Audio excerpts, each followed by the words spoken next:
Comme vous me connaissez tous, hein, là je sors de la BGR, toujours dans des problèmes, vraiment, c'est compliqué, vraiment. On te doit de l'argent, on t'escroque, machin. Même un futur député comme moi, tout le monde m'escroque. Moi, je ne trouve pas ça bien, mais bon, on va encore faire comment? Si on commence à parler des choses du pays, on va dire, oh, voilà. Donc, sans transition, chers amis, moi, je voudrais juste rappeler que beaucoup de gens qui m'écrivent en inbox là pour me traiter, pour me prendre pour un traître. Oh, tu es traître parce que tu as décidé de voter le oui. Tu es un traître parce que tu es corrompu. On dirait le CTRI t'a acheté. Bon, je ne sais pas si pour vous, le CTRI est une banque. Si c'est un investisseur, si alors le CTRI, c'est, je ne sais pas, un parti politique, certainement ils m'ont acheté. Bon, c'est vous-même qui voyez. Hein. Je tiens tout simplement à préciser que chacun d'entre nous a ses objectifs. Moi, je crois que la Constitution a il y a beaucoup d'incongruités, il y a beaucoup de défauts. Je ne vais pas citer ces articles ici. Je ne conçois pas, déjà dans cette Constitution, que l'on puisse même évoquer, effleurer un seul instant la possibilité, laisser la possibilité à un futur chef d'État de trouver les voies et moyens pour modifier la Constitution. Je pense que c'est l'un des éléments qui, pour moi, me semble un peu difficile, comme une pilule à avaler, alors que nous pensions que la Constitution, généralement, elle se modifie dans des articles que tout le monde sait.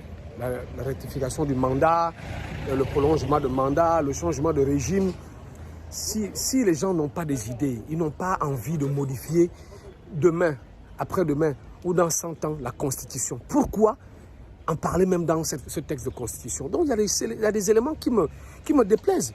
Vous avez aussi par exemple les dispositions qui prévoient, pour moi j'étais radical là-dessus, un chef d'État ne peut être chef d'État au Gabon que celui évidemment qui est de père et de mère lui-même gabonais et de grands-parents gabonais. Ça c'était mon avis. D'accord? Et il y a aussi la question relative à la magistrature, que moi aujourd'hui, je voulais véritablement qu'il y ait ce qu'on appelle une séparation de pouvoir, que le chef d'État n'ait pas une influence concernant des magistrats. Ça, c'est mon avis. Mais après, derrière, il y a aussi des belles choses.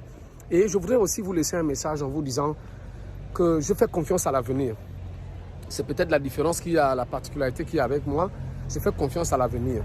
Et j'espère que jamais un jour, le peuple gabonais laissera un individu, tel qu'il soit président ou pas, modifier la Constitution, ou tenter même de la modifier, parce que nous avons les États-Unis depuis 1700 qui gardent la même Constitution, ils ne l'ont jamais changée, parce que quand vous prévoyez même les dispositions dans une Constitution pour changer la Constitution, ça veut dire que vous avez déjà de mauvaises intentions, et ça veut dire que ceux qui ont adopté cette partie sont des personnes malveillantes.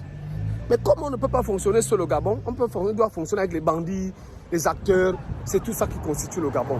Et j'ai foi à l'avenir, j'espère seulement que celui qui sera président au Gabon, ou ceux qui vont être des présidents au Gabon, si ce n'est pas moi, garderont la Constitution inviolée et on fonctionnera normalement avec des institutions fortes et des personnes fortes. Donc, arrêtez de m'appeler pour me traiter de vendu. Vous avez entendu que j'ai reçu une nomination quelque part. Soyons sérieux. Pour vous, tout est flou, tout est bizarre, quelqu'un n'a pas le droit. Et puis arrêtons de nous battre sur les réseaux sociaux. Arrêtons. Cela ne sert à rien. Ça ne sert absolument à rien. Dans le fond, c'est le Gabon qui gagne. Aujourd'hui, il y a des gens qui font des lives, là où ils s'insultent, ils se bagarrent. Est-ce que c'est normal? Comment prétendre être des Gabonais si nous ne sommes pas capables déjà de commencer à nous mettre d'accord? Vous voulez la démocratie?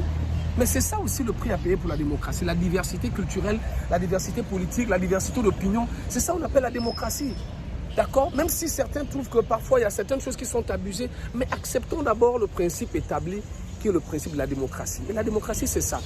Donc j'invite vivement, pour ceux qui me disent tout ce qu'ils ont à dire, rassurez-vous, je ne suis pas encore nommé à la présidence de la République. Hein?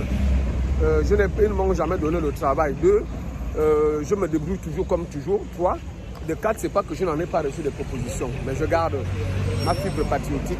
Sans transition, personne ne peut la changer. Allez, soyez bénis. À très bientôt.